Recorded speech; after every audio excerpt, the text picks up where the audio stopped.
14th Amendment, we didn't consider people whole. We were so far from our pursuit of freedom and justice for all. And the 14th Amendment introduced humanity. It was the result of the Civil War and the victory of the Union forces. What we have right now is the equivalent of having a Confederate soldier take the presidency after the Civil War. So I go back to thinking, when I think about Donald Trump as the illegitimate president that he is right now, I think back to John Lewis giving an interview in 2017 when Trump was president-elect the first time. And he told Meet the Press, he said, "I refuse to accept the legitimacy of this presidency," I'm paraphrasing, "because of the Russian influence, because of the decades of cultivation that an enemy state, an enemy government, the Kremlin, did to put this man in our seat of power." Now, John Lewis very much was standing alone in 2017.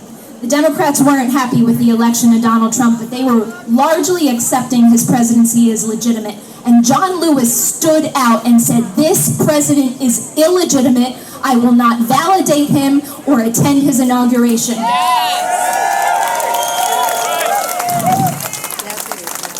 Now, I think we have a too few Congress people and representatives willing to pick up the mantle of John Lewis today. How many of you are a little bit disappointed in the pro-democracy lawmakers out there? Let me ask you this. How many of you want Donald Trump and his administration removed from office now?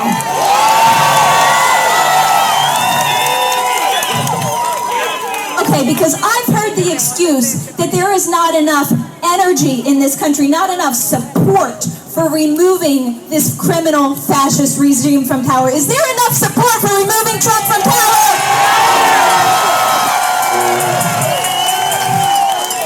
You're going to hear more about how much support there is today. But if the Democrats cannot harness the power of this movement, over thousands of people, millions probably across the country, showing up on a weekday to protest, if they can't harness that power, what the hell are they waiting for?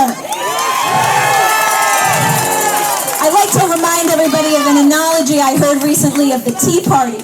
The Tea Party was nothing compared to our movement. They were a sprinkling of people in a park on a Saturday if they were lucky. They hijacked the Republican Party. They became MAGA. They became Donald Trump. What are the Democrats doing? If they are not using the power of this movement to stop the destruction of American democracy? So you see where I'm going here. We need to pressure our Congress people. We need to message at every one of these protests, not just that we're dissatisfied, but like our wonderful speakers have been saying, that we have the power and we want that power exercised in honor of our Constitution to remove this man who is violating our civil and human rights. And I know one man, one congressman, who is doing that more than anyone else right now. Can you guess who it is? Congressman Al Green, standing right here to the side. Congressman Green started the impeachment conversation early in this administration when it was appropriate. Donald Trump committed treason on day one by pardoning people who were convicted of seditious conspiracy. He has a litany, a textbook, a Project 2025 length list of impeachable offenses that we could choose from on a daily basis. And I will tell you, every single member of Congress has the power to do what Representative Green did, file articles of impeachment and force a vote any day of the week.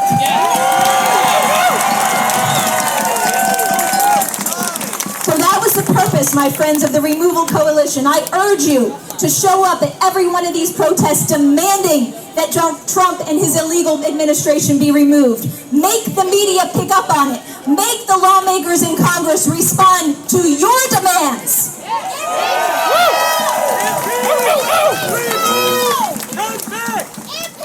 I believe with the quote from Barbara Jordan. She was the first African American elected to the Texas Senate after Reconstruction. She said, "My faith in the Constitution is whole, it is complete, it is total. And I am not going to sit here and be an idle spectator to the diminution, the subversion, the destruction of the Constitution. God bless you all. God bless America.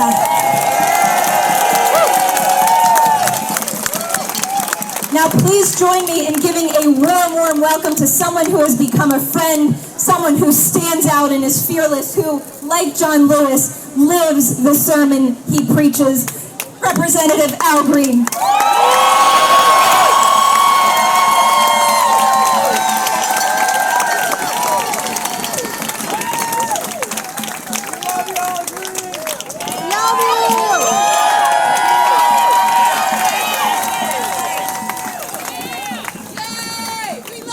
Thank you.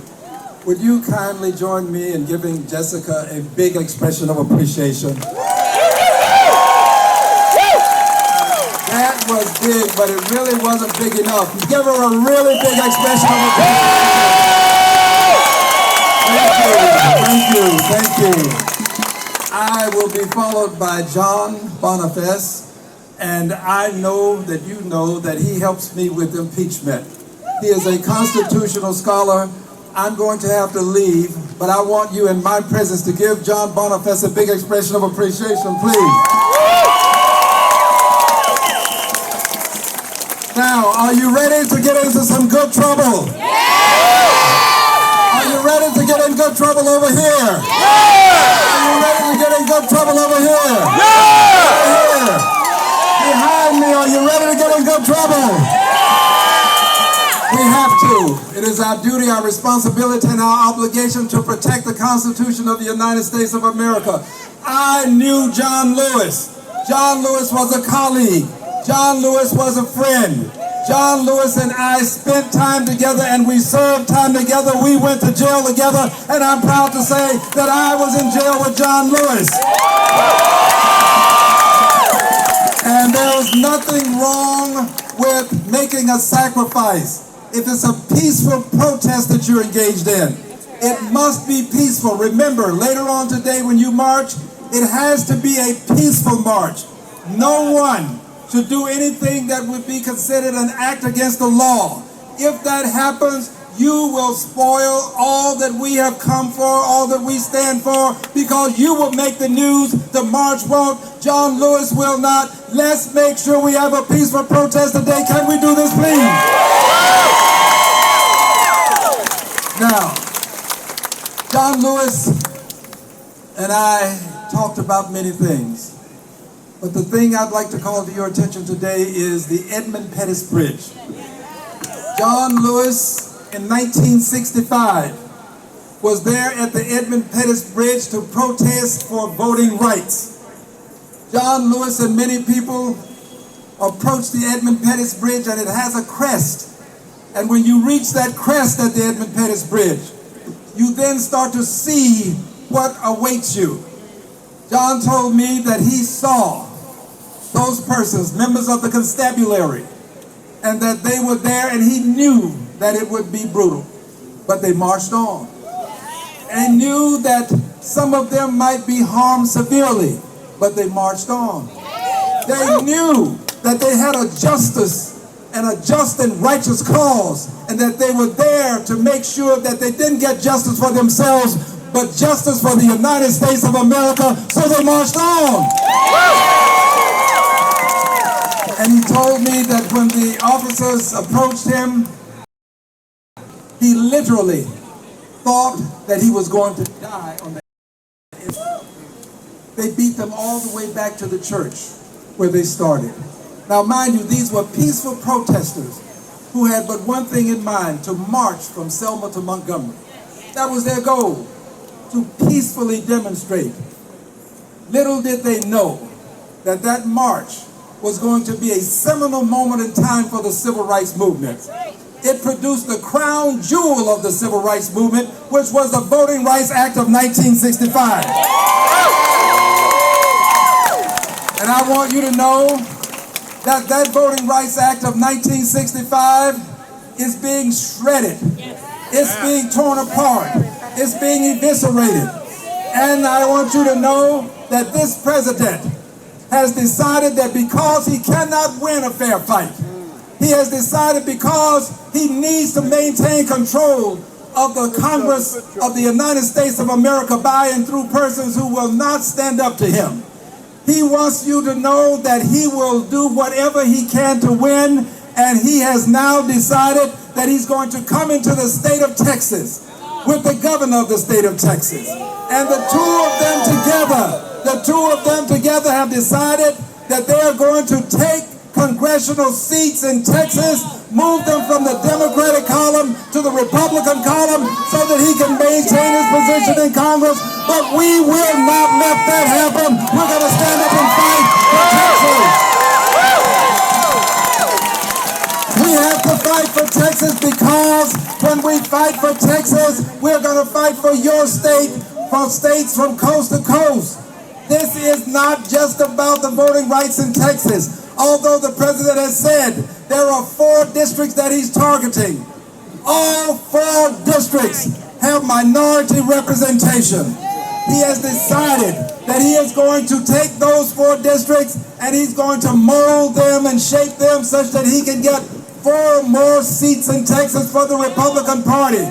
Friends, when you do this and you're picking on the minority seats, you can call it a lot of things. You can call it bigotry. Yes. You can call it a power grab. Yes. But I call it what it is. This is a racist power grab by the President of the United States to maintain power. We have to stand up to his bigotry and his racism. We cannot allow this to become the law of the land.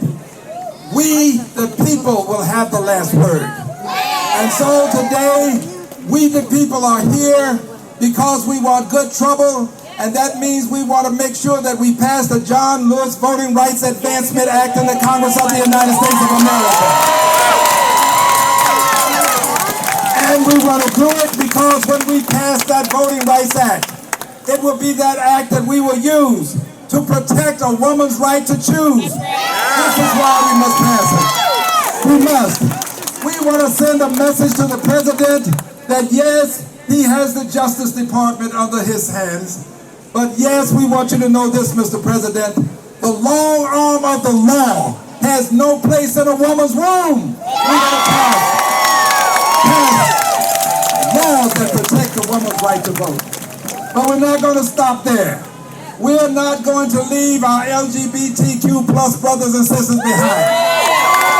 We're not going to leave them behind.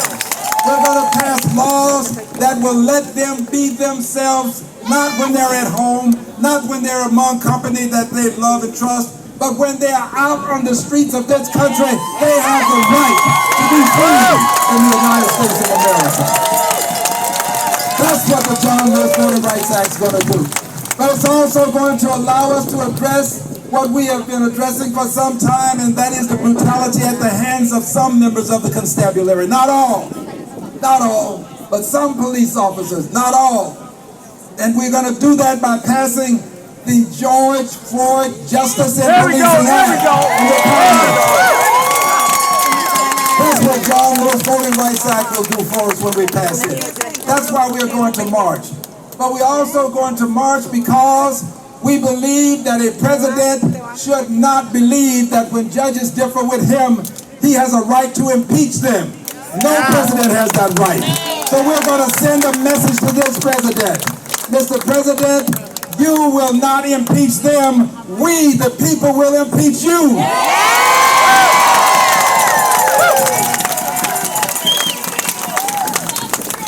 We also want to make sure that there's an understanding in this country when we get the power, and we have it, we the people do, to make sure that every person on the soil of the United States of America has the right to have habeas corpus, has the right under the Fifth Amendment. The Fifth Amendment means something in this country. It means something. You can't just pick people up and take them away willy-nilly. You can't do it arbitrarily and capriciously. You've got to do that after you have been given the authority, and you don't show up with a mask on. We refuse to live in a country where members of the constabulary can walk up to a woman, pull their mask up, and take her away to some place, not telling her necessarily where she's going. This is not the America we know and love. The John Lewis Voting Rights Act is going to change that. We the people will pass that act. It's time. It's time. Due process is something that every citizen deserves. And we're going to make sure that it remains the law of the land. But we're not going to stop there. We're going to make sure that the people in Gaza, we have to stand up for the people in Gaza. We have to stand up for the babies that are being murdered. We got to stand up for the people who need justice.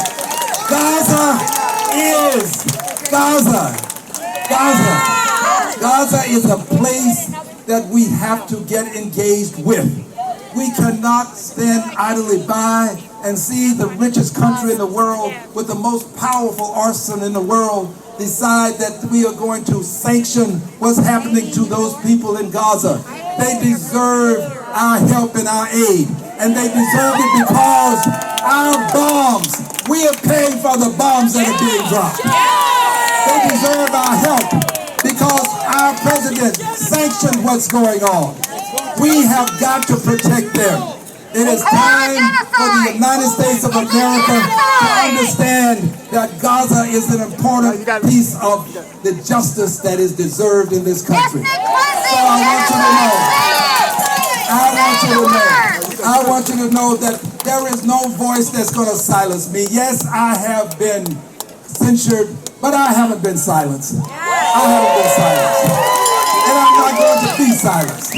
I'm not going to be silenced. I have the right to this free speech, and I'm going to use this right because it's this right to free speech, this right to march, this right to protest that's going to make a difference. And if we are going to make a difference, I assure you, one of the things that I will not do, I will not vote to send another dime to Israel so that they can have peace. I'm not going to do it.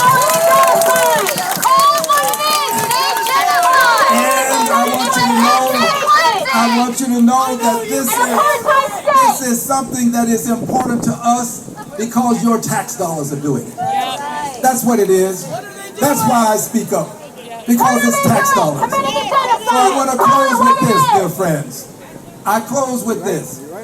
As we assemble here today, there are some who would say that we should be here by the hundreds of thousands. I say we've got enough people here today to change the world. You are enough to change the world. There are times when you can have too many people to get a job done. Too many.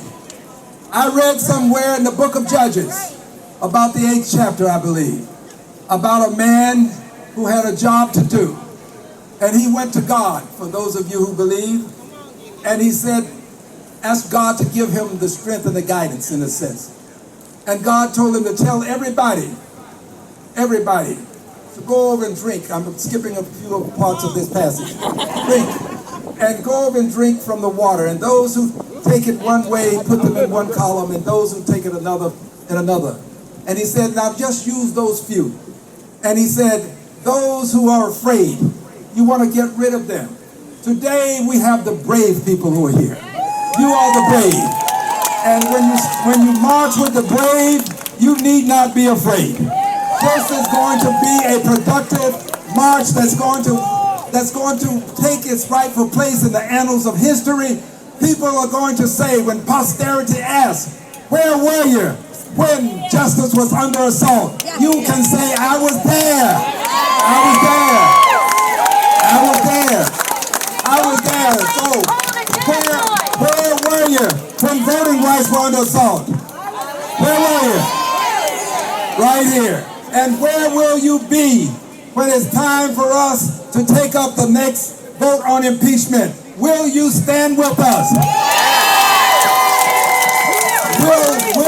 Will you watch the back of the person who is trying to get this done. There are plenty of people who think that we shouldn't do this, and some of them are violent people.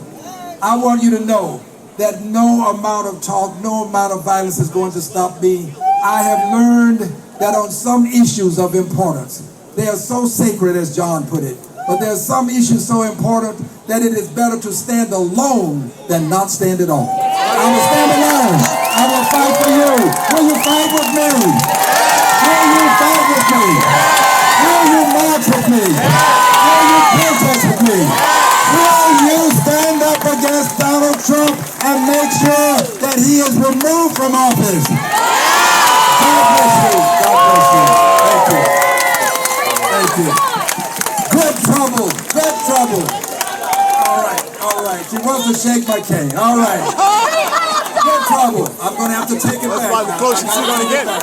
Good trouble, everybody. God bless you. Thank you. Thank you. All right. All right.